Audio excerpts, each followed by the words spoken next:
अब इसके पहले चैप्टर में आपने आयनिक बॉन्ड को समझा था, जिसको इलेक्ट्रोवैलेंट बॉन्ड भी बोलते हैं। वो कैसे बॉन्ड्स थे? वो बॉन्ड्स थे जब एक एलिमेंट दूसरे एलिमेंट के साथ में रिएक्ट करके एक आयनिक कंपाउंड बना रहा था, राइट। और यही आयनिक कंपाउंड के अंदर जो बॉन्ड्स थे वो कैसे बॉन्ड थे? आयनिक बॉन्ड थे। और उसका दूसरा नाम क्या था?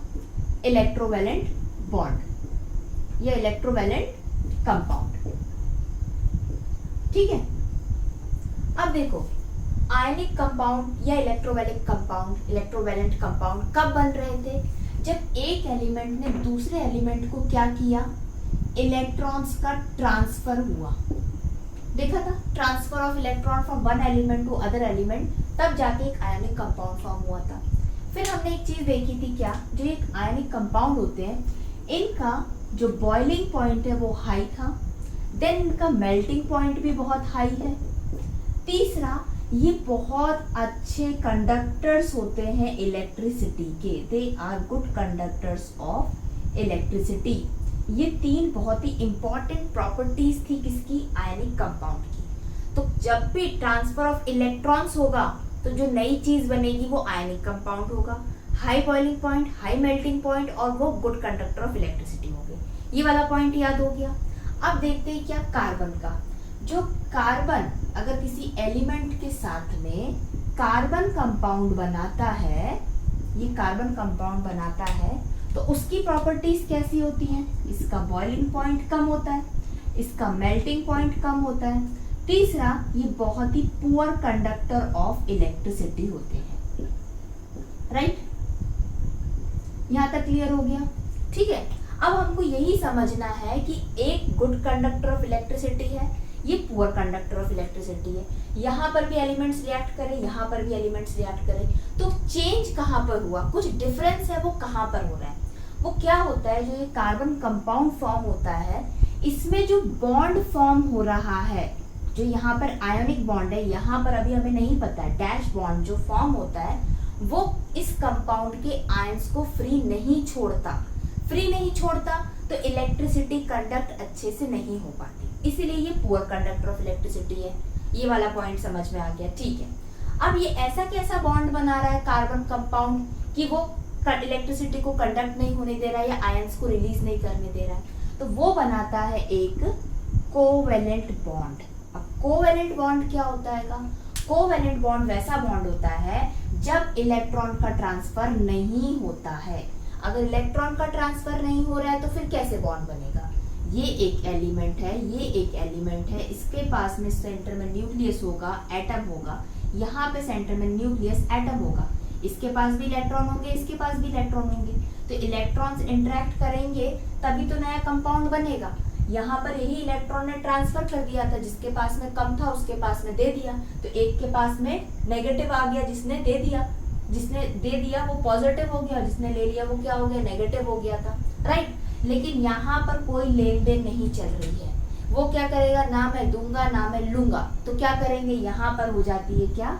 शेयरिंग। किसकी? जैसे यहाँ पे इलेक्ट्रॉन का ट्रांसफर हुआ, यहाँ पर हो जाएगी इलेक्ट्रॉन्स की शेयरिंग। तो कार्बन क्या करता है? अपने इलेक्ट्रॉन्स की शेयरिंग दूसरे एलिमेंट के इलेक्ट्रॉन के साथ में कर लेता है। शेयरिंग करने से क्या होता है? ये स्टेबल हो जाते हैं, स्टेबल फॉर्म होते हैं, तो एक कंपाउंड बन जाता है। वो कंपाउंड के अंदर कोवेलेंट बॉन्ड फॉर्म होता है। तो यहाँ पर अगर हम डेफिनेशन की बात करें तो ionic bond is a type of bond which is formed when there is a transfer of electron, right. Covalent bond is a type of bond which is formed when there is a sharing of electron, sharing a pair of electron. आगे हम समझेंगे कि pair of electron कैसे। तो यहाँ हो रही है शेयरिंग, यहाँ हो रहा है ट्रांसफर। ये वाला पॉइंट क्लियर हो गया? अब क्या समझते हैं हम लोग? ये कोवेलेंट बॉन्ड कैसे बन रहा है, यानी कि ये शेयरिंग कैसे हो रही है। ठीक है। अब यहाँ पर कोवेलेंट बॉन्ड को समझने के लिए हम सबसे पहले कौन सा एलिमेंट बना लेते हैं? कार्बन बना लेते हैं। ठीक है। तो यहाँ पर कुछ चीजें लिख लेते हैं। कार्बन जो होता है उसका एटॉमिक नंबर होता है 6, राइट। इलेक्ट्रॉनिक कॉन्फ़िगरेशन होता है 2 4, यानी कि ये K शेल में होता है और ये L शेल में होता है। क्लियर यहाँ तक? तो ये जो 4 इलेक्ट्रॉन्स है, ये 2 भी इलेक्ट्रॉन है, 4 भी इलेक्ट्रॉन है, लेकिन जो 4 इलेक्ट्रॉन है वो कौन से इलेक्ट्रॉन्स है? वैलेंस इलेक्ट्रॉन है। वैलेंस इलेक्ट्रॉन्स कौन से होते हैं? जो आउटर मोस्ट शेल पे प्रेजेंट होते हैं। ठीक है, ये हो गया न्यूक्लियस कार्बन का, ये कार्बन हो गया। ठीक, अब यहाँ पे मैंने उसके दो शेल बना दिए, एक ये K बना दिया, एक L बना दिया। तो K के पास में हो गए 2 इलेक्ट्रॉन्स, ठीक है, और L के पास में कितने हो गए 4 इलेक्ट्रॉन्स हो गए। और ये कंप्लीट हो गया आपका कार्बन एटम, हो गया कंप्लीट। तो यहाँ पर टोटल हो गए 1 2 3 4 5 6 इलेक्ट्रॉन्स कंप्लीट हो गए, इसके हो गए कंप्लीट। तो इसका आउटर वाला कौन सा हो गया, ये हो गया बाहर वाला L शेल हो गया, उसके पास में कितने 1 2 3 4 इलेक्ट्रॉन्स है। 4 इलेक्ट्रॉन कौन से इलेक्ट्रॉन हो गए, वैलेंस इलेक्ट्रॉन। और जब भी बॉन्ड फॉर्म होता है तो जो इलेक्ट्रॉन्स की शेयरिंग होती है या ट्रांसफर होता है, अगर आयनिक बॉन्ड की बात करें तो कौन से इलेक्ट्रॉन्स पार्टिसिपेट करते हैं, जो आउटर मोस्ट शेल में प्रेजेंट होते हैं। यहाँ पर आउटर मोस्ट पे कौन है, 4 इलेक्ट्रॉन्स प्रेजेंट है। तो इसका मतलब ये जो कार्बन है इसके ऊपर मैं बना देती हूँ कितने इलेक्ट्रॉन्स, ये 4 इलेक्ट्रॉन्स इसके कौन से हो गए, ये वैलेंस इलेक्ट्रॉन हो गए। ठीक है, और अगर मैं इसका स्ट्रक्चर यहाँ जो बनाना चाहती हूँ इसको इस तरीके से मैं बना देती हूँ। ये हो गया इसका न्यूक्लियस, और ये बना देती हूँ मैं इसके 2, और यहाँ पर ये 4 इलेक्ट्रॉन्स, ये दोनों सेम है। ठीक है, अब क्या करेगा, इस कार्बन को किसी दूसरे एलिमेंट के साथ में रिएक्शन करना है।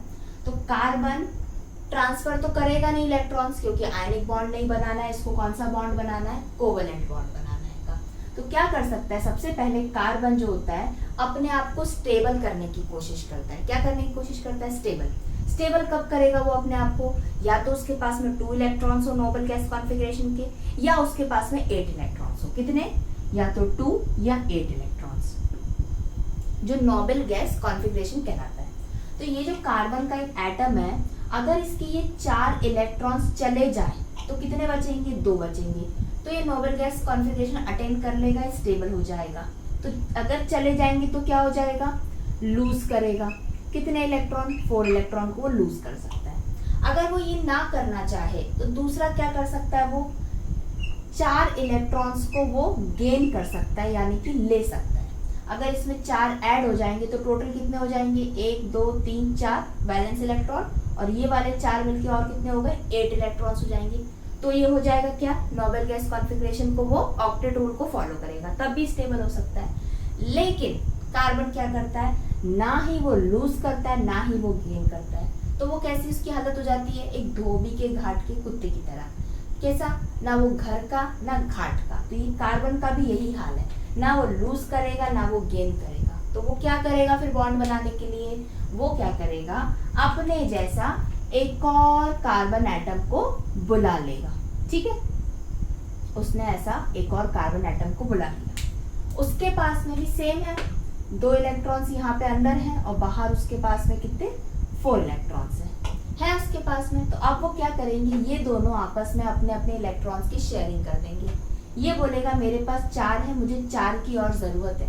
तो वो बोलेगा ठीक है, अपन दोनों ये 4 की शेयरिंग कर लेते हैं। इस तरीके से इनकी शेयरिंग हो गई। तो ये कार्बन एटम ने इसके 4 की शेयरिंग करके कितने हो गए, टोटल 8 बना लिए। सेम इसी तरीके से ये 4 का यूज करके इसने भी कितने बना लिए, 8 बना लिए। दोनों स्टेबल हो गए, दोनों के बीच में बॉन्ड फॉर्म हो गया, कौन सा, कोवेलेंट बॉन्ड। अब यहाँ पर क्या समझने वाली बात है, ये जो कार्बन है ये गेन भी नहीं कर रहा है, लूज भी नहीं करता है। क्यों नहीं करता है, देखो सबसे पहला पॉइंट लूज करने वाला समझते हैं। ये कार्बन है, इसके पास में यहाँ पर मैं 2 और बना देती हूँ, ये 2 और 4 हो गया। ठीक है, अगर वो लूज करना चाहेगा तो कितने लूज करेगा, 4 इलेक्ट्रॉन्स को लूज करेगा, तो 2 बचेंगे उसके पास। लेकिन वो 4 इलेक्ट्रॉन्स लूज करने के लिए या किसी को इसके पास से 4 इलेक्ट्रॉन्स निकालने के लिए बहुत एनर्जी चाहिए। तो किसी एलिमेंट के पास में ऐसी एनर्जी नहीं है कि वो कार्बन से उसके 4 इलेक्ट्रॉन ले ले और उसको स्टेबल कर दे। इसलिए कार्बन क्या करता है, लूज नहीं करता अपने इलेक्ट्रॉन्स को। दूसरा क्या था, 4 इलेक्ट्रॉन ले ले भाई, 8 बना ले, हो जाएगा तो स्टेबल। तो क्या होता है, वो बोलेगा ठीक है मैं ले लेता हूँ 4 इलेक्ट्रॉन्स। इसने 4 इलेक्ट्रॉन ले लिए। अब क्या होगा, ये 4 इलेक्ट्रॉन यहाँ आके बैठ जाएंगे, 1 2 3 4 बैठ गए। अब आप बोलोगे हाँ 8 तो होगा, ये तो स्टेबल हो गया। लेकिन भाई पहले तो जो कार्बन था उसके पास में 2 और 4 6 इलेक्ट्रॉन थे केवल, अब 4 और आ गए, तो 6 + 4 कितने हो गए टोटल, 1 2 3 4 5 6 7 8 9 10 इलेक्ट्रॉन हो गए। अब 10 इलेक्ट्रॉन कैसे ये संभालेगा, कौन संभाल रहा है, इसके अंदर का न्यूक्लियस। ये न्यूक्लियस के अंदर क्या है, प्रोटॉन्स प्रेजेंट है। क्या प्रेजेंट है, प्रोटॉन्स प्रेजेंट है। कितने प्रोटॉन्स हैं, जितने इलेक्ट्रॉन्स है उतने ही प्रोटॉन्स है, तो यहाँ पर 6 प्रोटॉन्स प्रेजेंट है। और ये प्रोटॉन्स के ऊपर होता है पॉजिटिव चार्ज, इलेक्ट्रॉन्स के ऊपर आपको पता ही होता है नेगेटिव चार्ज। तो पॉजिटिव और नेगेटिव क्या होते हैं, अट्रैक्ट करते हैं, इसीलिए इलेक्ट्रॉन्स हमेशा इसके पास में चिपके रहते हैं, न्यूक्लियस के पास में ऑर्बिट्स में बंधे हुए होते हैं। अगर ये प्रोटॉन्स पे पॉजिटिव चार्ज नहीं होगा तो ये इलेक्ट्रॉन्स क्या होंगे, निकल जाएंगे। ठीक है, तो ये जो प्रोटॉन था पहले वाले कार्बन का, वो केवल 6 इलेक्ट्रॉन्स को ही खींच सकता था, लेकिन इसने 4 और ले लिए स्टेबल होने के लिए, 10 हो गए, वो 10 को बेयर नहीं कर सकता, इसलिए ये वाला पॉइंट भी गलत है, वो 4 इलेक्ट्रॉन्स को नहीं ले सकता, तो उसके पास टोटल कितने 10 इलेक्ट्रॉन्स हो जाएंगे, जो पॉसिबल नहीं है। इसलिए ना वो लूज करता है ना वो गेन करता है, वो क्या करता है, शेयरिंग करता है। जब शेयरिंग होती है तो एक कोवेलेंट बॉन्ड फॉर्म होता है। अब हम इसके दूसरे एग्जांपल्स को देखते हैं। अब elements hydrogen, oxygen and nitrogen के अंदर हम लोग कोवेलेंट बॉन्ड को फॉर्म कर लेते हैं। कैसे, हाइड्रोजन जो है उसका एटॉमिक नंबर क्या है, 1, ऑक्सीजन का एटॉमिक नंबर क्या है, 8, ठीक है, नाइट्रोजन का एटॉमिक नंबर क्या है, 7। सबसे पहले आपको क्या करना होता है, इसकी इलेक्ट्रॉनिक कॉन्फ़िगरेशन लिखनी होती है। यहाँ पे 1 है तो ओनली 1 ही इलेक्ट्रॉन प्रेजेंट है। कितना इलेक्ट्रॉन है यहाँ पे, 1 इलेक्ट्रॉन है। कौन से शेल में हो जाएगा, के शेल के अंदर ही प्रेजेंट होगा, सबसे फर्स्ट ऑर्बिट के अंदर, जो न्यूक्लियस के पास वाला होगा। ऑक्सीजन की बात करते हैं, इसका इलेक्ट्रॉनिक कॉन्फ़िगरेशन हो जाएगा 2, 8 में से 2 गया, कितना बचा, 6, तो L जो शेल है वो 6 इलेक्ट्रॉन्स रख सकता है। 2 and 6 8 हो गया इसका इलेक्ट्रॉनिक कॉन्फ़िगरेशन। जो K के पास में 2 होगा और L के पास में 6 होगा।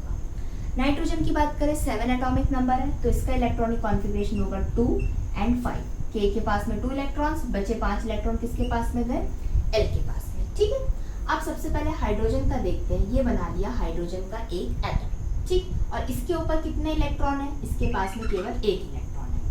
अब ये क्या करना है, इसको स्टेबल होना है, एक बॉन्ड फॉर्म करना है दूसरे एलिमेंट के साथ में। तो ये क्या करेगा, दूसरा एक और हाइड्रोजन को बुला लेगा। बुला लिया इसने, 2 हाइड्रोजन हो गए। तो अब ये क्या बोलेंगे कि ये हाइड्रोजन 1 हो गया, ये हाइड्रोजन 2 हो गया।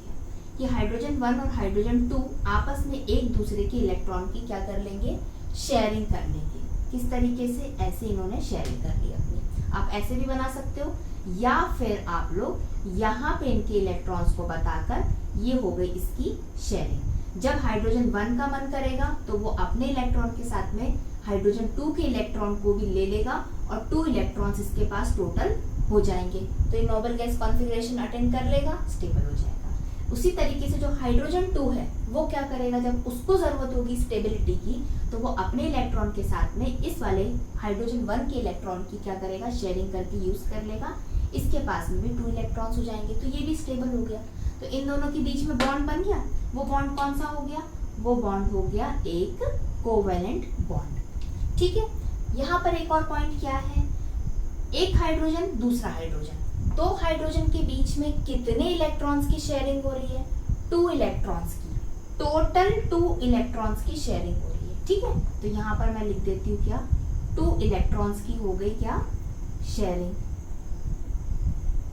2 इलेक्ट्रॉन्स को मैं 1 पेयर ऑफ इलेक्ट्रॉन लिख सकती हूँ, एक पेयर इलेक्ट्रॉन का, यानी कि 2 इलेक्ट्रॉन प्रेजेंट। जब 2 एटम्स के बीच में एक इलेक्ट्रॉन पेयर की शेयरिंग होती है तो कौन सा बॉन्ड फॉर्म होता है, सिंगल बॉन्ड। ये और क्लियर समझ में आएगा जब हम ऑक्सीजन और नाइट्रोजन को समझेंगे। ये कैसा बॉन्ड बना, एक सिंगल कोवेलेंट बॉन्ड बन गया। ठीक है यहाँ तक। अब देखो ऑक्सीजन को समझते हैं।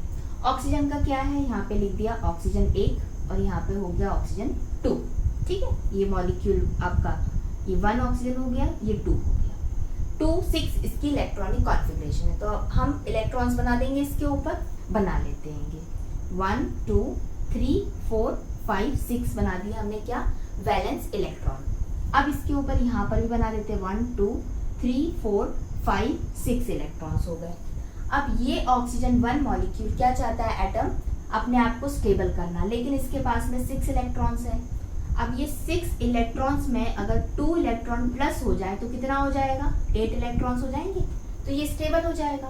तो लेकिन ये ऑक्सीजन क्या करेगा, इसको कोवेलेंट बॉन्ड फॉर्म करना है, तो ट्रांसफर हो नहीं सकता, इसके पास में कोई इलेक्ट्रॉन्स नहीं आएंगे, ये कोई भी इलेक्ट्रॉन को गेन नहीं कर सकता। उसी तरीके से दूसरा ऑक्सीजन का एक एटम बैठा हुआ है, अब उसके पास में भी 6 इलेक्ट्रॉन्स है, इसके पास भी अगर 2 आ जाते हैं तो ये भी 8 हो जाएगा, तो ये भी स्टेबल हो जाएगा। तो ये दोनों आपस में क्या कर लेते हैं, शेयरिंग कर लेते हैं, कितने, 2 इलेक्ट्रॉन्स की। ये बोलता है ऑक्सीजन 1 कि तू अपने ये 2 ऑक्सीजन को इलेक्ट्रॉन्स को मेरे साथ में शेयरिंग करवा दो। तो क्या हो जाएगा, मेरे पास 8 हो जाएंगे, और जब तुम्हें जरूरत होगी तो तुम मेरे 2 इलेक्ट्रॉन्स ले लेना और शेयरिंग करके क्या बना लेना, एक ऑक्टेट बना लेना, तो तुम भी स्टेबल हो जाओगे। तो कैसा हो जाएगा, इसने ले लिया कुछ इस तरीके से शेयरिंग करने के लिए, ठीक है, और ये जो ऑक्सीजन 2 है ये ले लेगा आपका कुछ इस तरीके से। तो देखो यहाँ पर बॉक्स के अंदर कितने इलेक्ट्रॉन्स की, 1 2 pair, 1 2 electron 1 pair, 1 2 electron second pair. तो यहाँ पे टोटल हो रही है 2 पेयर ऑफ इलेक्ट्रॉन्स की शेयरिंग। और कौन सा बॉन्ड फॉर्म हो रहा है, कोवेलेंट बॉन्ड फॉर्म हो रहा है। तो जब 1 पेयर ऑफ इलेक्ट्रॉन था तो सिंगल बॉन्ड आता है, तो 2 पेयर ऑफ इलेक्ट्रॉन होंगे तो कितना बॉन्ड आएगा, डबल बॉन्ड बनता है। तो यहाँ पर क्या हो जाता है, डबल बॉन्ड। तो ऑक्सीजन को कुछ इस तरीके से लिखा जा सकता है, और यहाँ पर लिखा जा सकता है हाइड्रोजन को इस तरीके से, सिंगल बॉन्ड, यहाँ पे डबल बॉन्ड। क्लियर हो गया ये वाला पॉइंट। अब समझते हैं किसको, हम लोग नाइट्रोजन को। ये बना लिया एक नाइट्रोजन का, ठीक है। नाइट्रोजन का कितना है, लास्ट में 5 इलेक्ट्रॉन वैलेंस इलेक्ट्रॉन है। तो इसको हम कैसे बनाते हैं, देखो इसको हमें 5 इलेक्ट्रॉन्स देने हैं, 2 यहाँ पे बना लिए और 1 2 3 इलेक्ट्रॉन्स हमने कुछ इस तरीके से ड्रॉ कर दिए। अब आप बोलोगे कि आपने यहाँ पर 2 यहाँ पर और 1 यहाँ पर क्यों नहीं बनाया, क्योंकि हमको कोवेलेंट बॉन्ड बनाना है, तो हम लोग अपने इलेक्ट्रॉन्स को इसके ऊपर किसी भी तरीके से अरेंज कर सकते हैं ताकि शेयरिंग आपको इजीली समझ में आ जाए, ठीक है। अब मैं बनाती हूँ क्या, दूसरा नाइट्रोजन मॉलिक्यूल एक बना दिया। अब इसके ऊपर मुझे इलेक्ट्रॉन्स बनाने हैं, तो यहाँ पर हो गए इसके 3 और ये 2, तो टोटल हो गए 1 2 3 4 5, 1 2 3 4 5 हो गए, 5 वैलेंस इलेक्ट्रॉन बन गए। अब ये नाइट्रोजन क्या करेगा, अगेन शेयरिंग करेगा। इसके पास में टोटल कितने हैं, 5 है, इसके पास 5 है, तो इसमें और कितने ऐड कर दिए जाए तो ये नोबल गैस कॉन्फ़िगरेशन को अटेंड करेगा। 5 + 3 ऐड कर दोगे तो 8 हो जाएगा। तो ये क्या करेगा, नाइट्रोजन 1 दूसरे वाले नाइट्रोजन के साथ में शेयरिंग करेगा इलेक्ट्रॉन की। कैसे, इसके तो टोटल 5 है, ये अपने 5 के साथ में ये 3 की भी शेयरिंग इस तरीके से करेगा। तो अब इस नाइट्रोजन 1 के पास में कितने इलेक्ट्रॉन्स हो गए, 1 2 3 4 5 6 7 8 हो गए। उसी तरीके से ये जो नाइट्रोजन का सेकेंड मॉलिक्यूल है ये भी करेगा। ये क्या करेगा, देखो इसने अपने टोटल पूरे 5 ले लिए और सामने वाले के 3 को लेकर शेयरिंग करी, 1 2 3 4 5 6 7 8, ये भी हो गया 8, दोनों हो गए, दोनों ने शेयरिंग करके बॉन्ड बना लिया, दोनों स्टेबल भी हो गए। अब यहाँ पर देखो, जैसे यहाँ पर इलेक्ट्रॉन पेयर पार्टिसिपेट करे थे शेयरिंग में, यहाँ पर भी इलेक्ट्रॉन पार्टिसिपेट कर रहे हैं। टोटल इलेक्ट्रॉन कितने पार्टिसिपेट कर रहे हैं शेयरिंग प्रोसेस के अंदर, 6। इसको पेयर में कैसे लिख सकते हो, 3 पेयर ऑफ इलेक्ट्रॉन्स, राइट, 1 2 3, इसका दूसरा ये पेयर हो गया। तो जब यहाँ पे 2 पेयर थे तो डबल बॉन्ड आया, तो यहाँ पे 3 पेयर है तो कितना बॉन्ड आ जाएगा, 1 2 3, तो यहाँ पे कितना हो गया, ये ट्रिपल बॉन्ड। तो नाइट्रोजन को किस तरीके से लिखेंगे, ये हो गया। तो यहाँ पे हाइड्रोजन का सिंगल बॉन्ड कोवेलेंट बॉन्ड है, 2 ऑक्सीजन के बीच में डबल बॉन्ड कोवेलेंट बॉन्ड है, नाइट्रोजन के बीच में ट्रिपल बॉन्ड, ये भी कोवेलेंट बॉन्ड है। क्यों, क्योंकि इनने शेयरिंग करी है इलेक्ट्रॉन्स की। अब ऐसा जरूरी नहीं है कि ऑक्सीजन ऑक्सीजन के साथ में करेगा, नाइट्रोजन नाइट्रोजन के साथ, हाइड्रोजन हाइड्रोजन साथ में, कार्बन किसी दूसरे एलिमेंट्स के साथ में भी कोवेलेंट बॉन्ड फॉर्म कर सकता है। अब उसका एग्जाम्पल समझते हैं। अब जो कोवेलेंट बॉन्ड्स होते हैं, जो शेयरिंग ऑफ इलेक्ट्रॉन्स के थ्रू बनते हैं, हमेशा 2 सेम एलिमेंट्स के बीच में नहीं बनते हैं। उसका एग्जाम्पल कैसा है, एक CH4 यानी कि मीथेन, यहाँ पर एक कार्बन एलिमेंट है, दूसरा एलिमेंट क्या है, हाइड्रोजन, इन दोनों के बीच में भी कोवेलेंट बॉन्ड बना है। तो सबसे पहले हम ये समझते हैं कि मीथेन होती क्या है। मीथेन जो है फ्यूल की तरह यूज करी जाती है। दूसरा इंपॉर्टेंट पॉइंट है बायोगैस और कंप्रेस्ड नेचुरल गैस का एक कंपोनेंट होता है, राइट। तो देखो मीथेन में क्या प्रेजेंट है, मीथेन का फॉर्मूला क्या है, CH4 यानी कि एक कार्बन एटम है, ये बना लिया कार्बन। कार्बन का क्या है इलेक्ट्रॉनिक कॉन्फ़िगरेशन, सबसे पहले एटॉमिक नंबर 6 है, तो इसका इलेक्ट्रॉनिक कॉन्फ़िगरेशन है 2 4। तो इसके ऊपर कितने इलेक्ट्रॉन्स प्रेजेंट रहेंगे, टोटल इसके पास 6 इलेक्ट्रॉन्स है, लेकिन वैलेंस इलेक्ट्रॉन्स कितने हैं, 4 इलेक्ट्रॉन्स है। तो मैं यहाँ बना देती हूँ कैसे, 1 2 3 4 इलेक्ट्रॉन्स। आप इसको इस तरीके से भी बना सकते हो, या फिर 1 2 3 4 इलेक्ट्रॉन्स प्रेजेंट है, राइट। अब देखना है क्या, इसने बनाया है हाइड्रोजन के साथ में बॉन्डिंग। उससे पहले देखो क्या है, ये कार्बन के पास 4 इलेक्ट्रॉन है, ये अभी स्टेबल है, नहीं है स्टेबल। इसको और कितने इलेक्ट्रॉन्स चाहिए स्टेबल होने के लिए, 4 और इलेक्ट्रॉन्स चाहिए। तो क्या करेगा, ये 4 इलेक्ट्रॉन्स को ले लेगा क्या, अगर ये 4 इलेक्ट्रॉन्स को ले लेगा तो टोटल कितने हो जाएंगे, 2 + 4 + 4 10 हो जाएंगे। तो 10 यहाँ पर वो बेयर नहीं कर पाएगा, तो वो क्या करेगा, शेयरिंग करेगा। अब वो ऐसे एलिमेंट को ढूंढेगा जो अपने इलेक्ट्रॉन्स इसके साथ में शेयरिंग कर सके। तो उसको कौन मिल जाता है, एक हाइड्रोजन मिलता है। कौन मिलता है इसको, एक हाइड्रोजन मिलता है।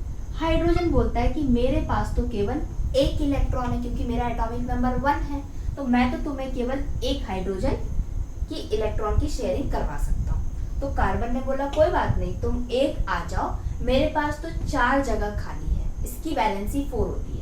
आगे हम समझेंगे कि कार्बन की वैलेंसी 4 क्यों होती है। अभी आप बस इतना समझो, जो कार्बन होता है उसके पास 4 हाथ होते हैं। कितने होते हैं, 4 हाथ होते हैं, तो वो 4 जगह से दोस्ती कर सकता है। तो इसीलिए यहाँ पर ये कार्बन क्या करता है, 4 हाइड्रोजन के एटम्स को बुलाता है और चारों जगह पर क्या बना लेता है, कोवेलेंट बॉन्ड बनाता है। और जैसी शेयरिंग हो जाती है इलेक्ट्रॉन्स की, तो ये स्टेबल हो जाता है। देखो ये वाला हाइड्रोजन है, ये आ गया हाइड्रोजन अपने एक इलेक्ट्रॉन के साथ, यहाँ पर आ गया एक दूसरा हाइड्रोजन, यहाँ पर आ गया एक तीसरा हाइड्रोजन, यहाँ पर आ गया चौथा हाइड्रोजन। तो ये हो गया एक कार्बन और कितने हाइड्रोजन, 4 हाइड्रोजन आ गए अपने अपने एक एक इलेक्ट्रॉन लेके। अब यहाँ पर देखो ये शेयरिंग हो रही है, इसने इसके साथ शेयरिंग करी, इधर शेयरिंग हो गई, इधर शेयरिंग हो गई, इधर शेयरिंग हो गई। अब देखो सब स्टेबल हो गए। सबसे पहले कार्बन को देखते हैं, ये कार्बन है, 1 2 3 4 ब्लैक वाले इलेक्ट्रॉन्स कार्बन के हैं, लेकिन ये रेड वाले को भी काउंट करेंगे, 5 6 7 8। तो कार्बन के पास 8 हो गए शेयरिंग करके इलेक्ट्रॉन्स, स्टेबल हो गया। हाइड्रोजन इसके पास एक अकेला एक इलेक्ट्रॉन था, वो भी अनस्टेबल था, अब उसके पास भी 2 2 हो गए।